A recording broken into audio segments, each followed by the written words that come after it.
వైసీపీకి సమాన దూరం అయినప్పటి నుంచి ఇప్పుడు తేల్చలేదు నాసాగిస్తా మాట్లాడుతున్నారంటే కొంచెం ఏదో జరుగుతున్నట్టుంది. పాయింట్ ఏంటంటే 2 అంశాలు. ఒకటి, లోకేష్ గారి పాదయాత్ర చిరుతెన్నులు రేపు జరగబోయే పరిణామాలు కంటిన్యూషన్ గా ఉంటాయి. లోకేష్ గారి పాదయాత్ర రాజమండ్రి సెంట్రల్ జైల్లో చంద్రబాబు అరెస్ట్ అయ్యే నాటికి ఒక రకమైన గ్లామర్ ఉంది. ఆ తర్వాత పాదయాత్ర యొక్క గ్లామర్ కోల్పోయింది. పాదయాత్ర ఎంత సక్సెస్ అయింది ఎంత ఫెయిల్ అయింది అని పక్కన పెడితే రాజమండ్రి వరకు లోకేష్ గారు ఒక సెంటర్ ఐకానిక్ పర్సనాలిటీగానే తిరిగాడు. సరే, ఎంతవరకు సక్సెస్ అయ్యేది వేరే విషయం.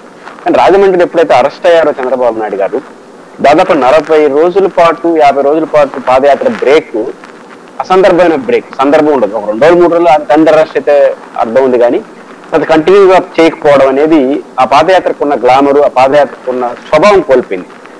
రేపు జరగబోయే సభ అద్భుత విజయం కూడా సాధించారు. సభ రేపు జరగబోయే తెలుగుదేశానికి బలానికి ప్రత్యేకే తప్ప పాదయాత్ర ద్వారా వచ్చిన ఎమోషనల్ కు ప్రత్యేకగా అది ఉండదు. ఇప్పుడు 2 కారణాలు చెప్పొచ్చు. ఒకటి, బ్రేక్ వచ్చింది.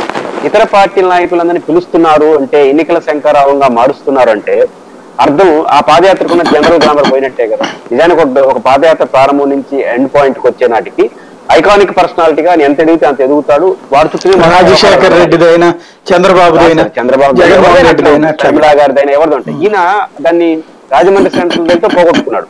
బేసిక్ గా ప్రారంభం నుంచి కూడా వ్యూహాత్మక లోపాలు ఆ పాదయాత్రలో ఉన్నాయి. That is different issue. కానీ చంద్రబాబు నాయుడు అరెస్ట్ అయిన తర్వాత ఆయన ఇచ్చిన బ్రేక్ అసంబద్ధమైన. ఇంకో తమాషా చూడండి, 4వ తేదీ ముగించాల్సింది ఇప్పుడు ఎందుకు ముగిస్తున్నారు అంటే వాళ్ళు గమనించారు పాదయాత్ర ద్వారా ఇంకా అదనంగా వచ్చేది ఏమీ లేదు, కష్టం శ్రమ తప్ప. దాని బదులు విజయవాడలో హైదరాబాద్ లో కూర్చొని పార్టీ నడుపుకుంటే బెటర్ అనే అభిప్రాయానికి వచ్చినట్టున్నారు. ఎందుకంటే ఎన్నికల షెడ్యూల్ ముందొస్తే మీదే 4వ తేదీ వాళ్ళ పాదయాత్ర ఎండ్ అయినప్పుడు 11వ తేదీ కదా వస్తుంది వాళ్ళు అనుకున్నప్పుడు ఎన్నికల నోటిఫికేషన్. అంటే ఎన్నికల నోటిఫికేషన్ 5 రోజుల ముందు డిజైన్ చేసుకున్నారు. ఇప్పుడు డిజైన్ చేసుకోండి. ఎన్నికల నోటిఫికేషన్ వచ్చిన వెంటనే ఆపేయచ్చు. అంటే ఈ పాదయాత్ర కొనసాగింపు అనేది ఇంకా పెద్ద ప్రయోజనం కాదన్న వాస్తవానికి తెలుగుదేశం పార్టీ వచ్చింది. అయితే రేపు సక్సెస్ అవుతుంది. ఎందుకు సక్సెస్? తెలుగుదేశం బలానికి ప్రతీక. ఎందుకంటే మన చిత్తూరు జిల్లా నుంచి రైళ్లు, ఆడి నుంచి రైళ్లు, అంటే తెలుగుదేశం పార్టీ ఒక బలమైన పార్టీ, దాన్ని ఎవరు కాదనలేదు.